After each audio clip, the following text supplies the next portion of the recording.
Hey everybody, so here I am. I'm going to show you how to hack a space heater, get it working again.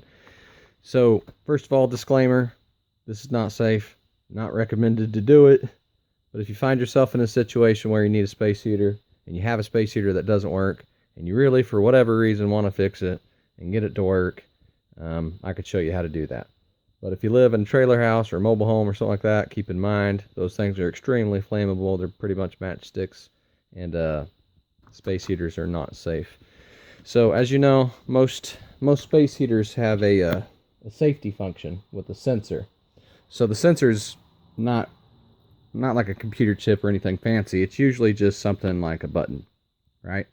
So as long as there's weight, whoopsie, as long as there's weight on this button, it pushing in, I just freaking lost it. Pushing in the spring right here, it will connect the circuit so it'll heat up your space heater. So as soon as it tips over, this will pop out. Your spring will not connect your two circuits and it'll turn off. So that's the safety feature. Sometimes that can cause problems for it just to stop working. Other times it's the knob right here, which I destroyed, but I got some results here. So basically the first thing you want to do is what I did is I destroyed the base here, which is not highly recommended. Best thing to do, well actually first thing to do is make sure it's not plugged in, right? Because you don't want to electrocute yourself. Second thing you want to do is don't destroy it like I did. You want to take apart your space heater, and on the back, this one, for example, is made in Japan. I actually received it in Japan, but lots of things are made in Japan, and it's pretty simple technology. It's pretty much the same. Take out all the screws, all right? Once you do that, keep in mind this base, the knob, depending on what type of knob or switch or whatever you have, may have to be taken out for you to be able to open this up. The way I usually go about things is they're broken anyway, so screw it, and then I just pry and make things happen. But it's not ideal, especially if you actually fix it and want to put it back together. So then the second step, once you get it taken apart, is to find the switch. Right, here's my switch.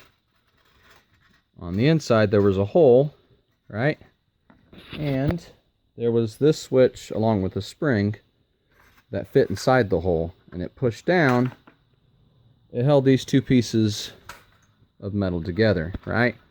So I want it to be a completed circuit. I'm not too happy with the safety feature. So I went ahead and I just took the spring out, took the button out that held down the spring, took out the screw. There's a piece of plastic that separated these. Took that out, screwed it down, and I used electrical tape, of course. I always use electrical tape, not duct tape or nothing crazy. And I'm making my contacts meet.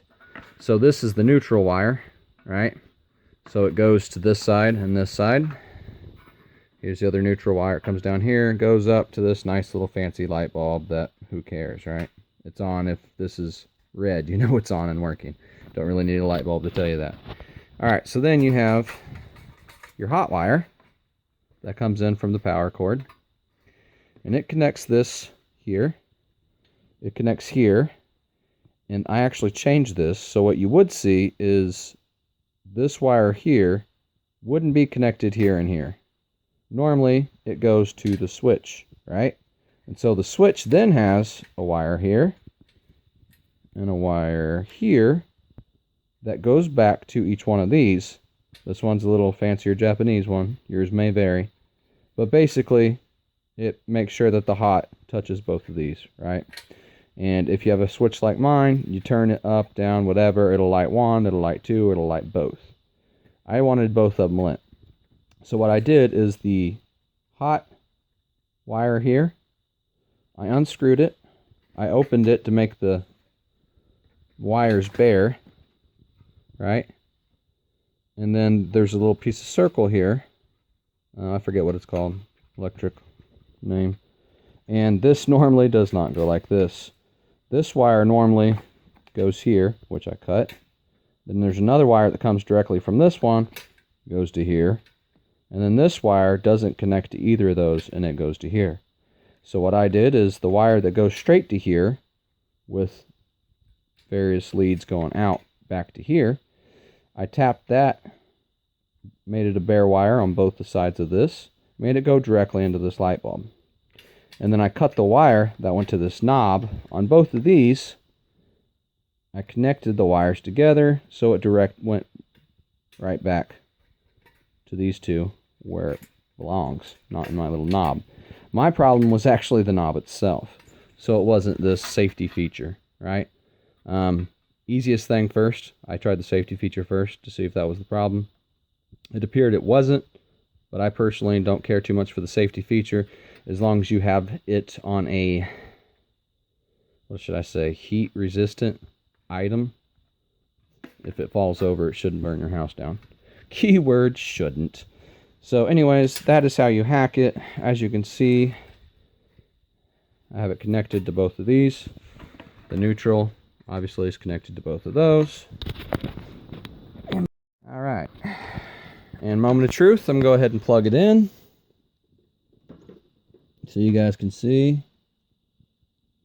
Yeah, it's really hard to plug this thing in with one hand.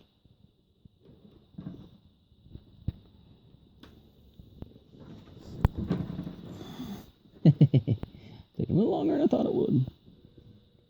Moment of truth. Have it plugged in. Ta-da, da-da-da-da. Super hot. It is working. Basics of electricity. You have a neutral wire, you have a hot wire. Neutral wire goes on one side, hot wire goes on the other side. Should light up the bulb or whatever. Alright, well, I need to unplug this and get it off my bed before I start a fire. That would not be cool. Alright, hope you enjoyed my video. Like and share.